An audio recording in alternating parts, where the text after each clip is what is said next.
So hello everyone, welcome to career Pathshala. तो अभी तक हमने देखा कि किस तरीके से हम डेटाबेसेस को एक्सेस करने के लिए कौन कौन से डिफरेंट मेथड्स को अप्लाई कर सकते हैं, और उन मेथड्स के साथ हमने देखा कि किस तरीके से डेटा हर जगह रिफ्लेक्ट हो रहा होता है डेटाबेसेस में। लेकिन इस लेक्चर में हम बात करेंगे कि हम अपने नोड से डेटाबेस को कैसे एक्सेस कर सकते हैं। बेसिकली थोड़ी सी इंट्यूशन हम पहले भी बना चुके हैं। नोड से डेटाबेस को एक्सेस करने का बहुत सिंपल सा रीजन है, क्योंकि अगर हम नोड से डेटाबेस को एक्सेस करेंगे, यानी कि नोड है हमारा बैकएंड, अगर बैकएंड हमारे डेटाबेस को कुछ इनपुट दे रहा होता है, इनपुट कौन सा होगा? जो यूजर वाले इंटरफेस से, क्लाइंट साइड से, जो इंटरफेस से जो हमारे पास इनपुट आ रहा होगा, वही सेम इनपुट बैकएंड हमारे डेटाबेस को दे रहा होगा। और डेटाबेस किस तरीके से रिस्पॉन्स करता है, वो रिस्पॉन्स साइकिल क्या होती है, उसको समझने के लिए हमें नोड वाला कॉन्सेप्ट भी समझना पड़ेगा। तो उसके लिए सबसे पहले आप अपने माइस्क्वेल वर्कबेंच को ओपन कर लीजिए। ओह सॉरी, अपने वीएस कोड को ओपन कर लीजिए, और वीएस कोड को ओपन करने के बाद हम अपनी index.js वाली फाइल को ओपन करने वाले हैं। बेसिकली इसमें कुछ कुछ हमारा कोड लिखा है। इसमें हमने index.js फाइल में अभी तक हमने दो चीजें की हैं, एक तो अपने फेकर को रिक्वायर किया है और एक अपने MySQL 2 को रिक्वायर किया है। तो ये काम हमने किया है अभी तक इसमें। अब हम क्या करेंगे? अब हम सबसे पहले तो देखना चाहते हैं कि किस तरीके से हमारा जो नोड है वो काम कर रहा होता है। तो उसके लिए हमारे पास एक कमांड होती है नोड index.js नाम से। तो इसको रन करते हैं, नोड index.js, एंटर। तो हमारे पास ये एरर शो हुआ। एरर बेसिकली इसलिए शो हुआ क्योंकि जो index.js वाली फाइल है उसका रूट पाथ सेट नहीं है। तो उसके लिए हमें पहले कमांड लिखनी पड़ेगी cd sql और क्लास, एंटर। तो ये मैंने अपने फ़ोल्डर का नाम लिख दिया, और अब जो रूट पाथ है वो एकदम सेट हो चुका है। तो अब मैं जाके नोड index.js कमांड को रन करती हूँ, तो मेरे पास कुछ कुछ चीज़ें देखने को मिल रही हैं। तो ये चीज़ें क्या है? मेरे पास एक न्यू डेटाबेस, मतलब टेबल इन न्यू डेटाबेस, और मुझे 3 टेबल्स दिखाई दे रहे हैं। सबसे पहला कॉलेज टेबल है, फिर न्यू टेबल है, फिर टेम्प टेबल है।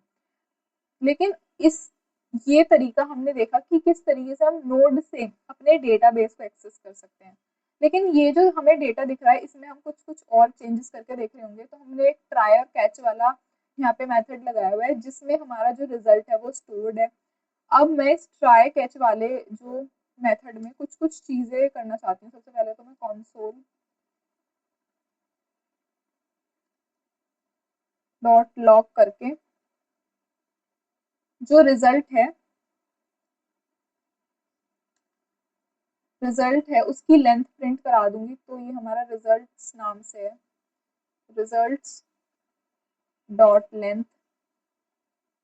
और एक बार अब इसको रन करा के देखते हैं कि हमारा जो रिजल्ट है उसकी लेंथ हमें शो हो रही है या फिर नहीं हो रही है। तो अभी ये प्रोसेसिंग में है,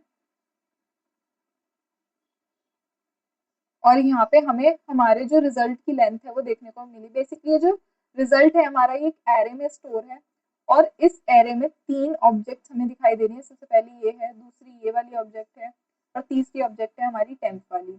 और इसकी जो लेंथ है वो भी हमें शो हो रही है। लेकिन अगर मैं चाहूँ कि मुझे ये तीनों चीजें, मतलब तीनों जो ऑब्जेक्ट्स हैं ये अलग अलग दिखे, तो मैं इनकी जो एक्चुअल वैल्यू है वो जाके भी देख सकती हूँ, कंसोल डॉट लॉग करके। और result of 0,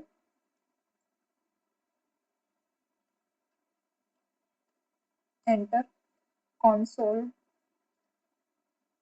dot log results of 1, and same ऐसे ही console dot log result of 2। तो इस तरीके से मैं देख सकती हूँ कि अपनी तीनों रिजल्ट को अलग अलग किस तरीके से शो कर सकते हैं। तो अब मुझे क्या चीजें दिखाई दे रही है? सबसे पहले तो ये जो ऑब्जेक्ट्स थी ये एक एरे में दिखाई दे रही है, क्योंकि ये रिजल्ट वाला कंसोल डॉट लॉग जो है सबसे पहले रिजल्ट प्रिंट करा रहा है। तो इसमें मुझे तीनों एक साथ दिखाई दे रहे हैं। फिर मैंने इनकी लेंथ प्रिंट कराई है, तो लेंथ शो हो रही है। और फिर उसके बाद मुझे रिजल्ट ऑफ 0 की जो लेंथ है, मतलब रिजल्ट ऑफ 0 की जो वैल्यू है वो यहाँ पे शो हो रही है टेबल्स इन न्यू डेटाबेसेस, और कॉलेज टेबल है हमारा सबसे जो 0 इंडेक्स पे है। तो इस तरीके से हमने इस लेक्चर में देखा कि किस तरीके से हम नोड की मदद से, मतलब अपने index.js फाइल को यूज करके सिर्फ अपने बैकएंड से कैसे डेटाबेसेस से कनेक्ट कर सकते हैं, और किस तरीके से अगर हम कुछ चेंज करना चाहे तो वो कुछ कुछ चेंजेस हम किस तरीके से कर सकते हैं। तो ये हमने देखा। अगले लेक्चर में हम अपने और अच्छे अच्छे कॉन्सेप्ट्स को पढ़ेंगे, तो उसके लिए आप रेडी रहिए। Till then keep learning, keep building, और इस लेक्चर के नोट्स और प्रैक्टिस क्वेश्चंस आपको डिस्क्रिप्शन में मिल जाएंगे। बाय।